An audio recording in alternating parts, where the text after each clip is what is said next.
Alexey Alexandrovitch, on coming back from church service, had spent the whole morning indoors. He had two pieces of business before him that morning. First, to receive and send on a deputation from the native tribes which was on its way to Petersburg and now at Moscow. Secondly, to write the promised letter to the lawyer. The deputation, though it had been summoned at Alexey Alexandrovitch's instigation, was not without its discomforting and even dangerous aspect, and he was glad he had found it in Moscow. The members of this deputation had not the slightest conception of their duty and the part they were to play.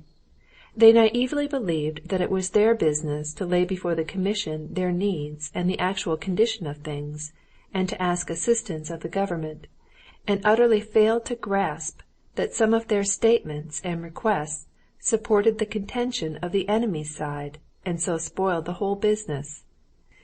Alexey Alexandrovitch was busily engaged with them for a long while, drew up a program for them from which they were not to depart, and on dismissing them wrote a letter to Petersburg for the guidance of the deputation. He had his chief support in this affair in the Countess Lidia Ivanovna. She was a specialist in the matter of deputations, and no one knew better than she how to manage them, and to put them in the way they should go. Having completed this task, Alexey Alexandrovitch wrote the letter to the lawyer. Without the slightest hesitation he gave him permission to act as he might judge best. In the letter he enclosed 3 of Vronsky's notes to Anna, which were in the portfolio he had taken away. Since Alexey Alexandrovitch had left home with the intention of not returning to his family again, and since he had been at the lawyer's and had spoken, though only to one man, of his intention, since especially he had translated the matter from the world of real life to the world of ink and paper, he had grown more and more used to his own intention, and by now distinctly perceived the feasibility of its execution. He was sealing the envelope to the lawyer when he heard the loud tones of Stepan Arkadyevitch's voice. Stepan Arkadyevitch was disputing with Alexey Alexandrovitch's servant and insisting on being announced. No matter, thought Alexey Alexandrovitch, so much the better. I will inform him at once of my position in regard to his sister, and explain why it is I can't dine with him. "Come in," he said aloud, collecting his papers and putting them on the blotting paper. "There, you see, you're talking nonsense, and he's at home," responded Stepan Arkadyevitch's voice, addressing the servant who had refused to let him in, and taking off his coat as he went.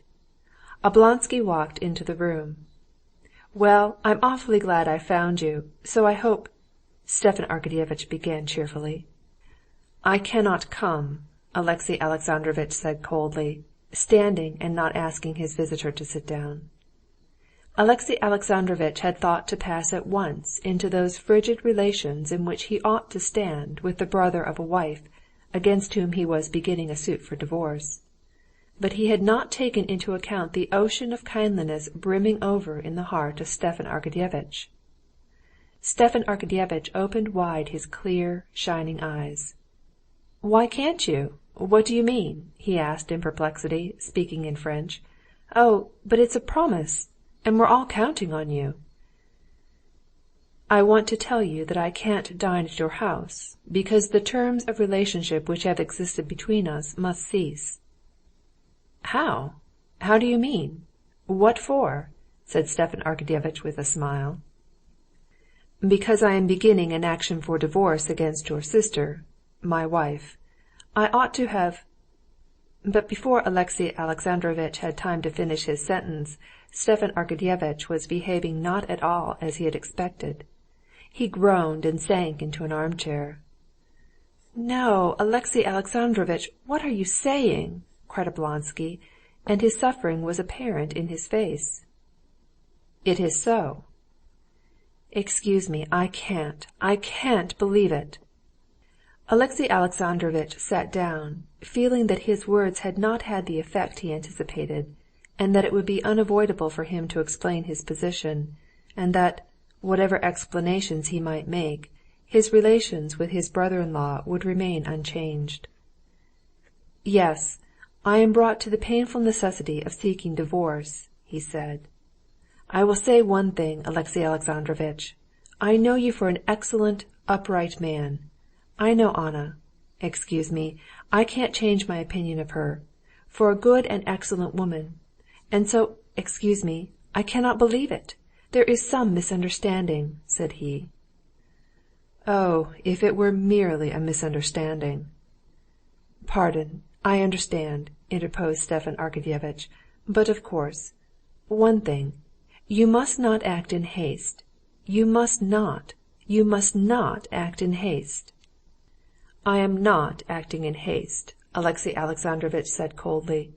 "But one cannot ask advice of anyone in such a matter. I have quite made up my mind." "This is awful!" said Stepan Arkadyevitch. "I would do one thing, Alexey Alexandrovitch. I beseech you, do it," he said. "No action has yet been taken, if I understand rightly. Before you take advice, see my wife, talk to her. She loves Anna like a sister. She loves you, and she's a wonderful woman. For God's sake, talk to her. Do me that favor, I beseech you."